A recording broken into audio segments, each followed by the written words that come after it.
control of mind.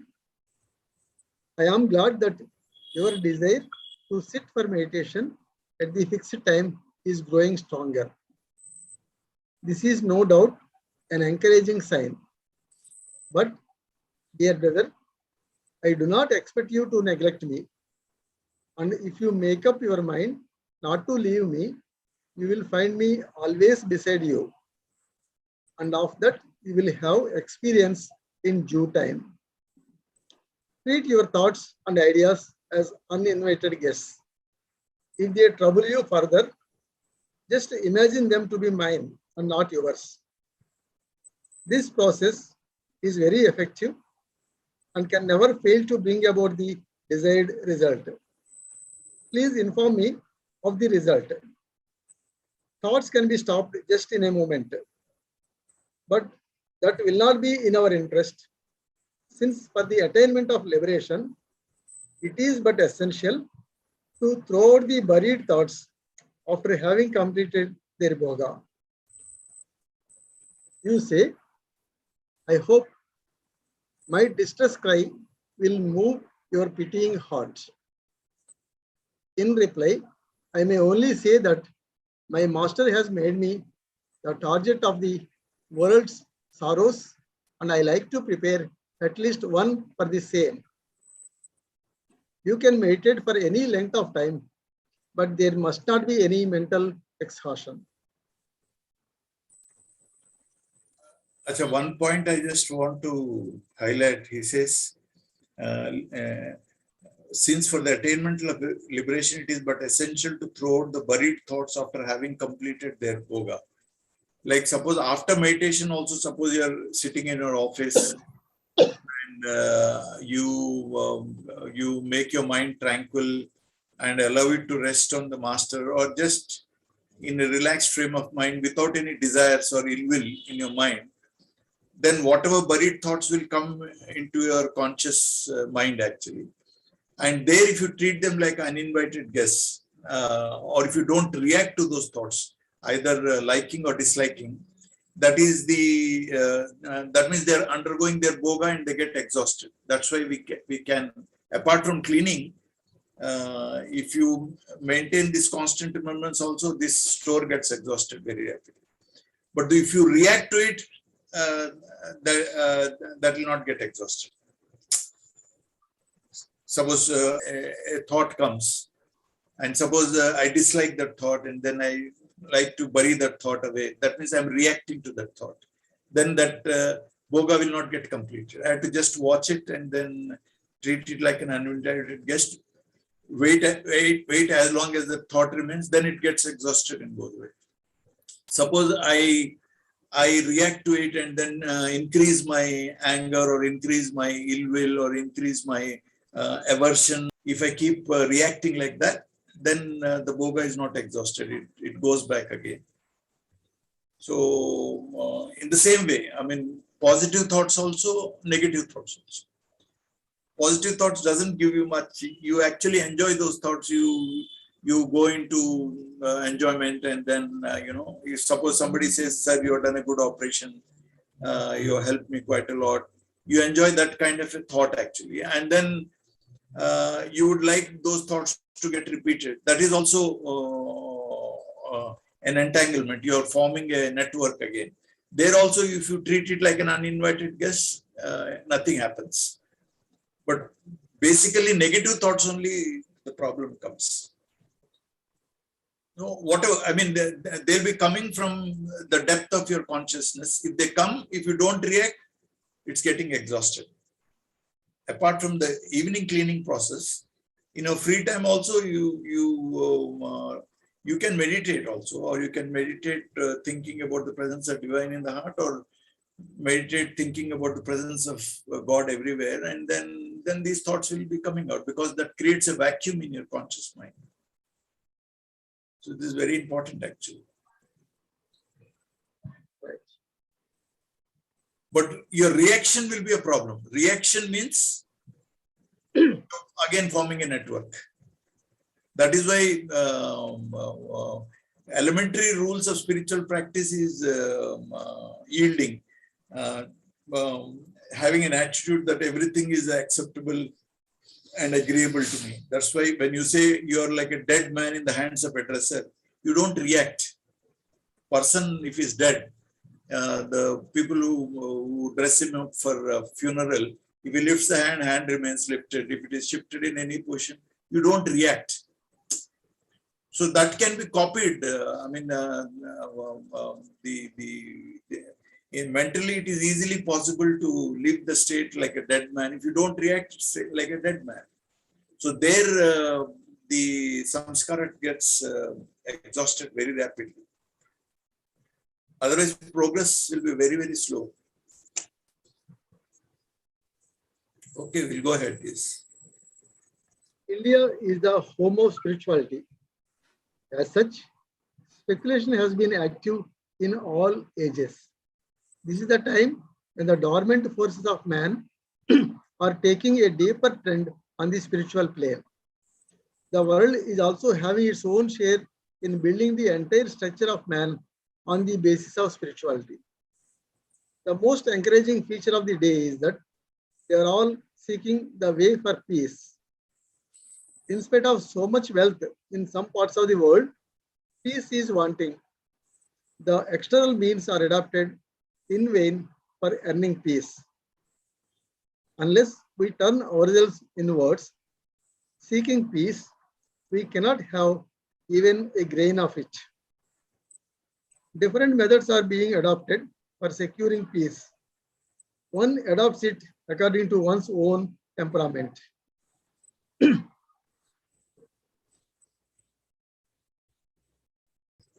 Continue, sir. We'll continue.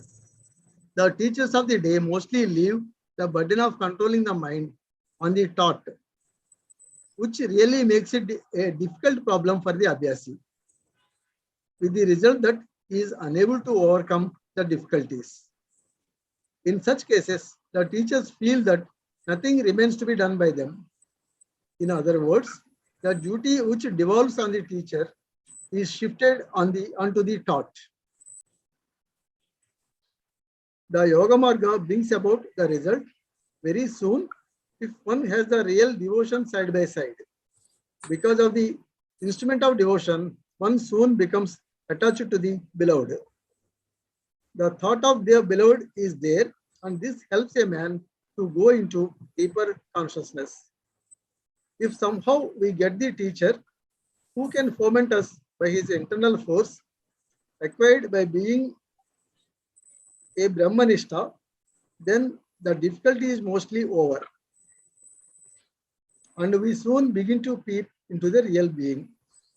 There may be so many methods of yoga under different names, and I present the remodeled method of yoga under the name of Shahajahanpur.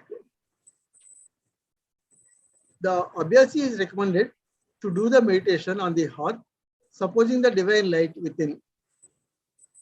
The master attends to the cleaning of the system by removing mal, grossness, vikshepa, fickleness, and avarn, coverings, and is a great help to the Abhyasi throughout his spiritual career.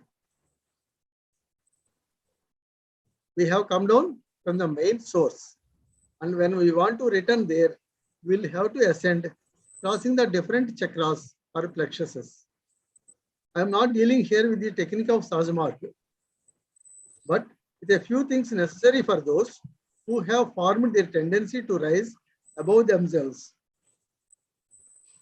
The training under Shahajahanpur starts from Karan Sharir, causal body, where the impressions are in seedling form. We do not stop the thoughts which come to the Abhyasi, but we try to clean every center of the nerves on the mind lake, Chit lake itself. We clean the very bottom of the mind lake from where the waves start. If we somehow succeed in stopping its waves, the matter which gives them rise will remain as it is. It is possible that by the force of the will, the thought waves may be stopped, but the matter which had given rise to those thought waves remains. And if it is not removed, the liberation is not possible. We should proceed in a natural way so that the poison at the root may be removed. Our associates also complain of the incursions of the thoughts, but they are happy at the same time since they find thoughts less disturbing.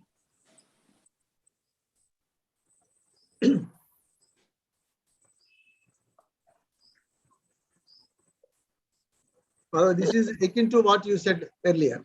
That's right. You do a cleaning, like we feel the divinity is present in our heart, but that is covered up with impurities, grossness and impurities, complexities, all notions that you're a knowledgeable person, you're a good doctor, you're superior to the other person, you're a male or a female, you're an Indian, or you belong to Brahmin caste or a Kshatriya caste. All these notions are impurities, complexities, which we have added by our own willpower, actually. So we think that they're getting burnt, and then they're going out in the form of smoke from the backside. So when this, when impurities, just like gold, when you put it in the furnace, all the dross goes away and only pure gold remains. So purity, pure God is present in the heart of everybody, but all these impurities will not allow that the peace or the tranquility or this balance of the divine mind which is present in the heart of everybody to be reflected in your conscious level. So when we clean it, actually, then the divinity will start expressing itself. And the trainer also does the same cleaning. But the trainer, because he is already gained control over his mind, and he's free from all this, his willpower is almost synonymous with the divine will. So it becomes very powerful. His cleaning is very strong. So he also cleans it. And then if the whole past prejudices are wiped out, your mind becomes balanced, actually. So you become just like a child who doesn't have even concepts. Concepts of good and bad. He's my friend, he's from my caste, he's from my country. All those are concepts which actually make us impure. So you will become just like a child who live in the present only. So that is realization. And as I told, if you try to, in your free time, if you just think about the master, all those buried thoughts will be coming up for bhoga, actually. And there, if you don't react to those thoughts, they get exhausted and then they disappear from your system. You become, one way to know whether you're progressing correctly or not, your body becomes very, very light, actually. You will find fine vibrations moving in, passing through your body continuously. In between, any impression comes out, you become aware of the heaviness in the body or some painful sensation here and there. But if you meditate correctly, if you meditate very sincerely, your body becomes very, very light, actually. That is one simple, straightforward clue that you're meditating correctly. Right. Sir, the chitta and subconscious mind, chit lake and the subconscious mind are one and the same. It is a different terminology we're using. Okay. Chitta, the mind is only one. Correct. But for the sake of understanding, we are using words like buddhi, manasu, ahankara, and chitta. Okay. So yes. the idea that subconscious mind and conscious mind is quite practical, because most of the subconscious mind, which is very significant power it has got, majority of the people don't have access to it at all. Only yogis who do meditation and who are introspecting, they have access over the subconscious mind, and then the subconscious mind totally comes under the control of the conscious mind. So that is Bandhura Bandhus Rastasmya is there, no? The 6th chapter Bhagavad Gita. Your own conscious mind becomes the friend of the unconscious totally. And then to a great extent, your mind is under control actually. So that happens only in a yogi who is searching to control his mind, who is searching to master his mind. But in general, people, they're only conscious of their conscious mind. The subconscious mind is because most people, they're just walking corpses actually. They're just dead people walking about. They don't use their thinking power at all, majority of the people. So you can call them, majority of the people, as a kind of bipeds, animals who don't think actually. Right. So a person who thinks only is a viveki actually, and that person knows the value, and he knows the suffering which results when you ignore God, or when he experiences in the life that he feels that his wife, children, property, wealth, all this thing will give happiness. He's disappointed with the shocks which life gives to him. Then he starts thinking of freedom from this suffering, and then he starts thinking about God. Then he tries to come in contact with the guru who will help him on his forward journey. That's the idea. So Chitlek is basically a term used to say the mind. Mind is the lake metaphor is extremely useful. And, or the river metaphor is also useful.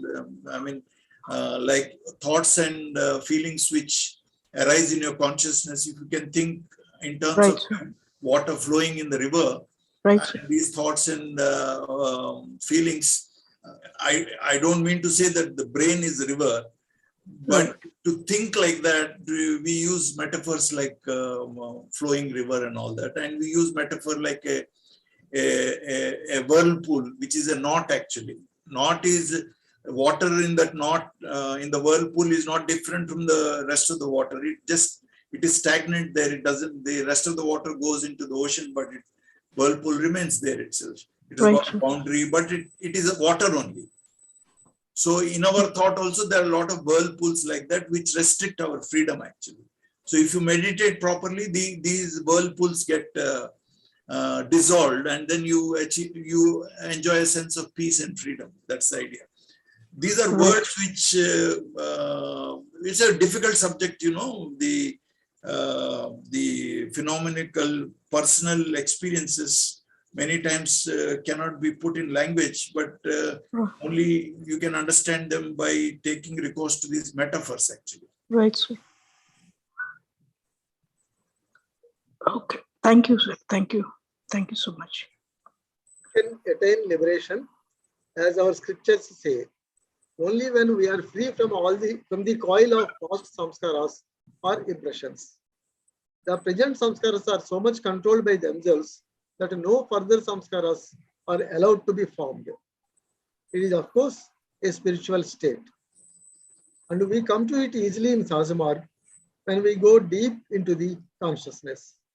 Like Dharmesh, can you read today's Dr. KCV's quote? Okay.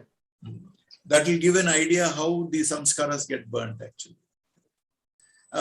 This experience quite often we get, sir. I get it quite often when suddenly a darkness appears in your, an experience of darkness comes into you, and that's what he talks about. Yeah,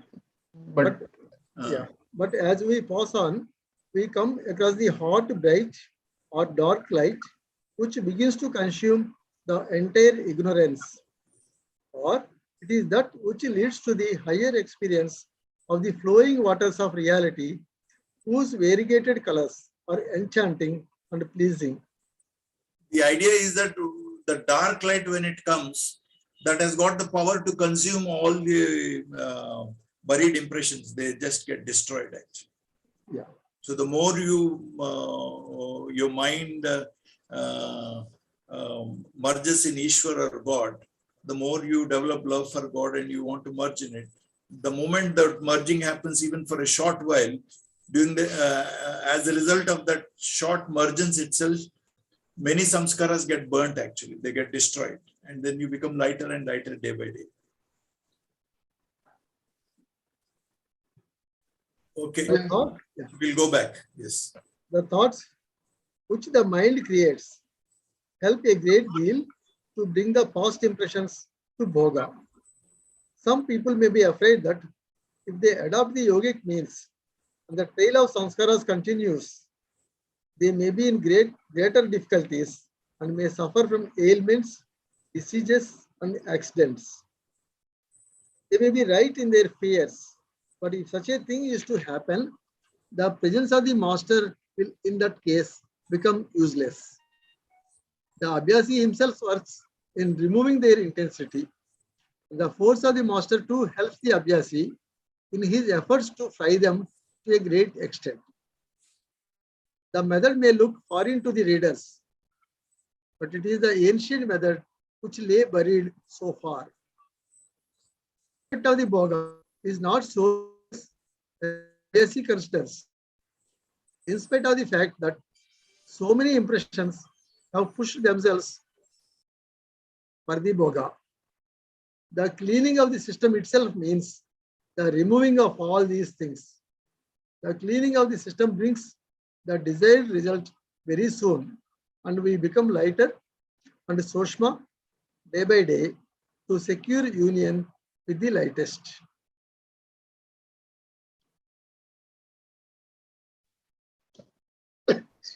So just one question here. So in this paragraph, we can attain liberation as our scriptures say.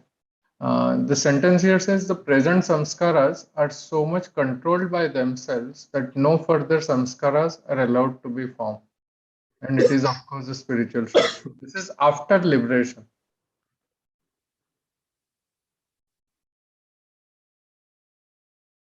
No, the idea is in the present state, all of us can practice this. Like you're doing a job now. When you're doing a job, you dedicate the job to the master, not bothering about the result or renouncing the desire to get any remuneration or whatever, doing it as a duty dedication, samskara will not form. Okay. So no samskara. Past samskaras, since you're doing meditation, then the conscious mind is empty of all kachra. So all the kachra will come up, and then that's how, when you meditate is a tapas actually. It causes fire in your system. And that fire will wake up all the dirty samskaras. That's why after some time, people will find difficulty in meditation. They lose interest in meditation. All disturbing thoughts will come. Those are actually, you are actually improving because all kachra is coming up. But if your earlier experience of peace should give you faith that this is part of the journey. Abhi, you can imagine, suppose a toilet is there and then it has not been cleaned for 1 month and you go and try to clean. So much of dirty smell will come, and if you clean it after some time, then it becomes okay. Same way, when all the bad stuff is there in the subconscious mind, when you meditate, it will be as if you're disturbing all that kachra, and then all that stink will come up actually. But actually, that will be followed by relief. But what happens? People are so accustomed to pleasant experiences. They don't like. They want always peaceful experience. So, which is they don't understand the basics of how the mind works and all that. They don't read the literature of the master correctly. So they lose interest in meditation and they drop off actually. That is where the trainer has to guide the person and then give him some doses of peace here and there, talk to them, and then, being in the company of a trainer, the peace will automatically radiate, and then he will benefit it in that sense. Yes. Basically, if you don't have the doership, I think the current samskaras will not form. Doership going is a very big achievement in spirituality. But once the doership goes, the ego also is gone.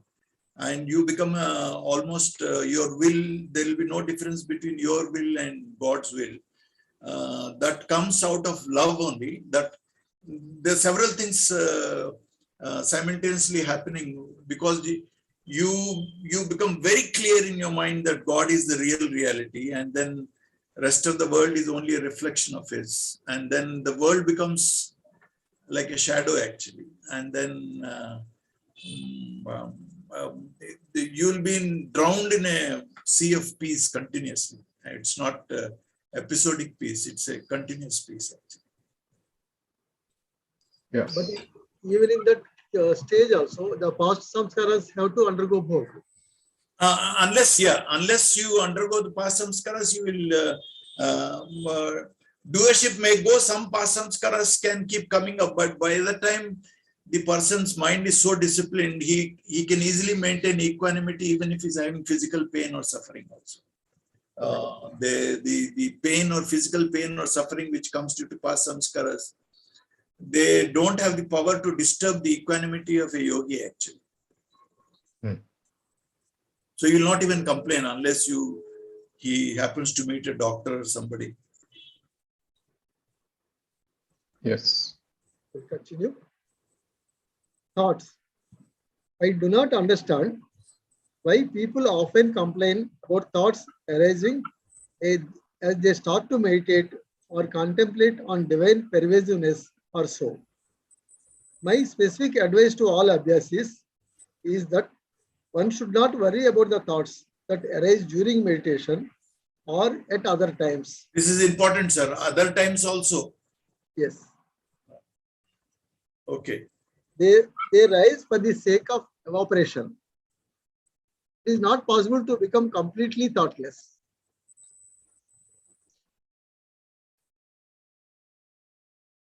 I continue, sir. Meditation. Meditation. Yes. I rejoice to find that the thought of serving the mission is gathering prominence in your heart. The very thought will eventually serve to augment your spiritual progress. If you only think of a river, your heart will begin to feel its refreshing coolness. I insist upon you to practice meditation as prescribed. Do it for some time at least, and that too only for experiment's sake.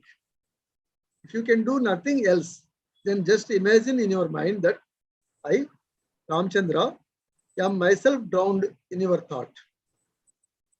Do this in your leisure hours and while walking or doing some physical work. This is neither puja, worship, nor any ritualistic binding. You want to know the method for keeping the heart free from the effects of body impressions and for drawing the senses inwards, pulling them off from their objective. In reply, I may say that meditation alone covers all these things. There are also certain points in the body which, if merely touched with the thought force, will in a moment create the condition desired. I should like you to create within yourself the conditions required for the application of those methods on you. Else, it would be a risky process at this premature stage. These methods can, with due precaution, be applied only on highly advanced sadhakas and in special cases only. By such methods, the man's originality can be regained in an instant. I have related all this only by way of pleasantry.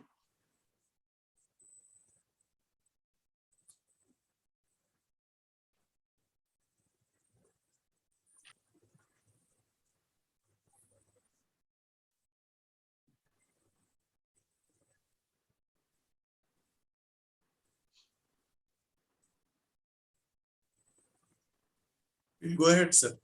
Yeah. Meditation on heart. Spirituality has taken a different trend in this age of materialism. Experimental value always precedes the actual thing.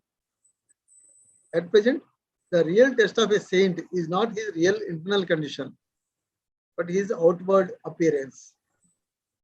The old ways of spiritual training have been set aside because the experiments of the inner states are rarely available. Therefore, it now becomes essential to explain first to the readers the proper ways of life to be adopted. Hence arises the necessity for writing something from which the readers may deduce the real grounds on which the whole structure of training stands. My books are written on the basis of my own experience in the line. I have dealt only with fundamental things, avoiding unnecessary comments. But what is given therein corresponds with the right proportion of the work I have undertaken. Generally, I advise meditation on the heart at the point where you feel its beatings. I do not want to expand its vision to the whole of the region of the heart. Therefore, an abhyasi is to know the heart, as said above, to meditate upon. The points A and B are also the other points for meditation. But I have not described them, I have not prescribed them for all as they are unnecessary at the initial stage. We must satisfy our thirst by drinking the water and not by brooding over the cause of it. I have divided the heart into two parts, not dwelling upon its details, which are to be understood practically by means of abhyas. Of course, to the preceptors of the mission, they have been fully cleared because they have to work with them. Various powers of nature lie hidden in the heart, but that is a secret which may not be revealed, since it may lead to the abuse of power gained thereby.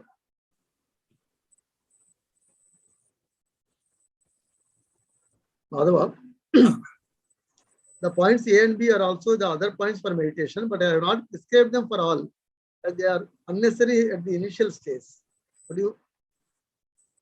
But we insist that they should be done from the day one.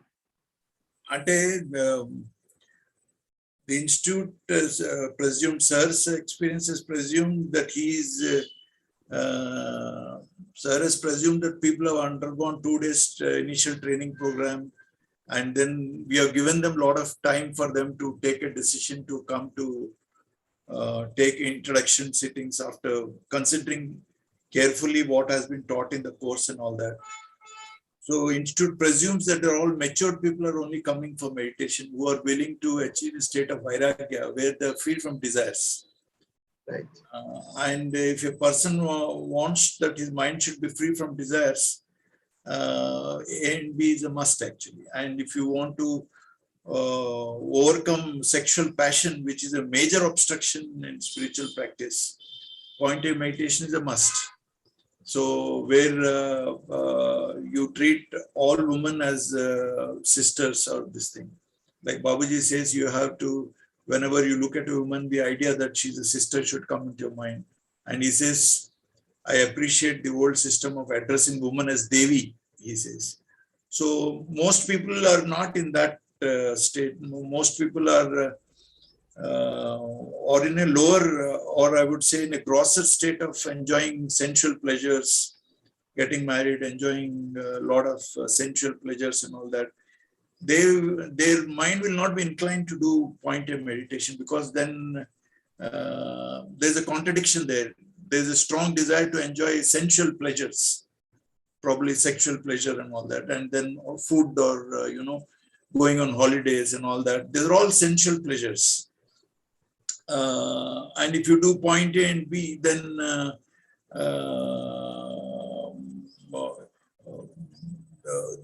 unconscious desires are very powerful, and then they'll not allow you to meditate on point A and B. That's why to that extent practice. So if a matured person is trying to achieve the true meaning of life, and he wants to achieve balance in the consciousness of the master, A and B are very powerful tools to discipline your mind actually. So most, even sir's observation was that most people are not doing it seriously.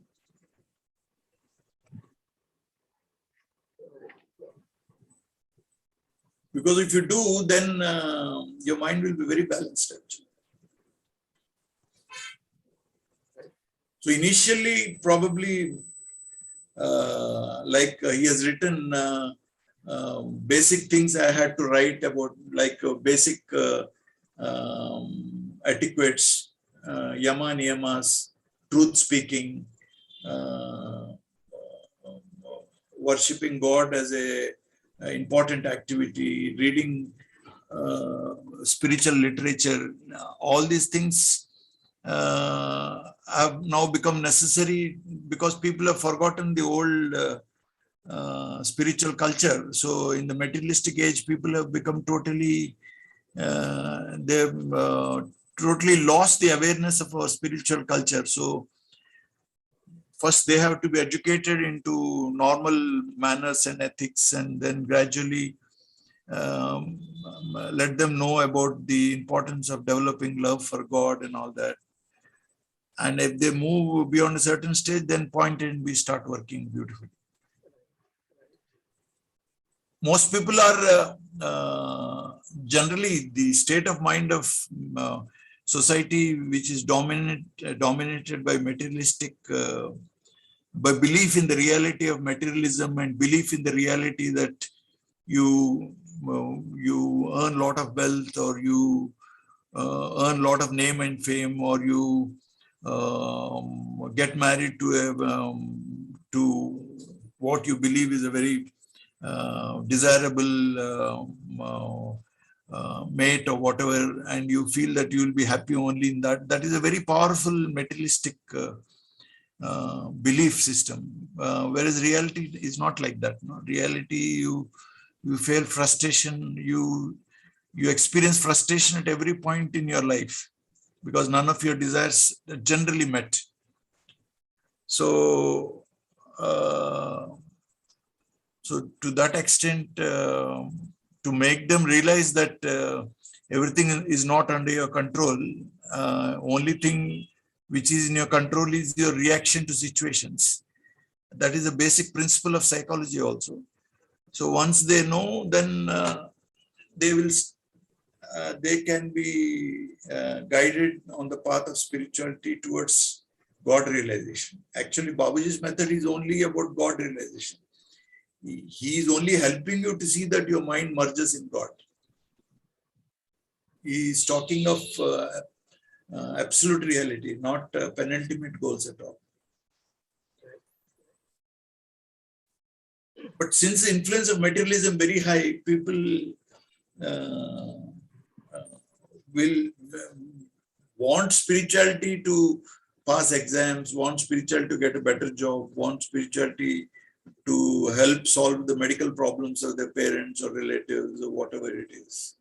So they want God to help sorting out their personal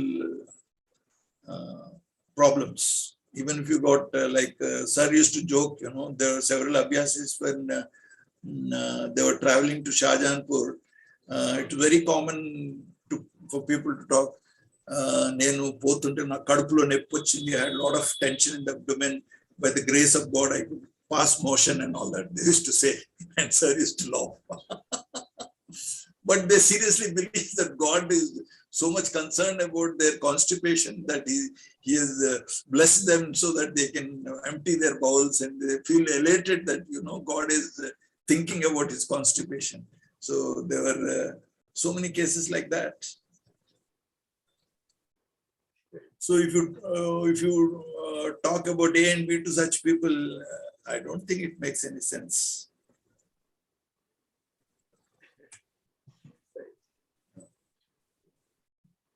During our march, they feel that they were totally perplexed and they couldn't do anything, and then they wanted to see the master.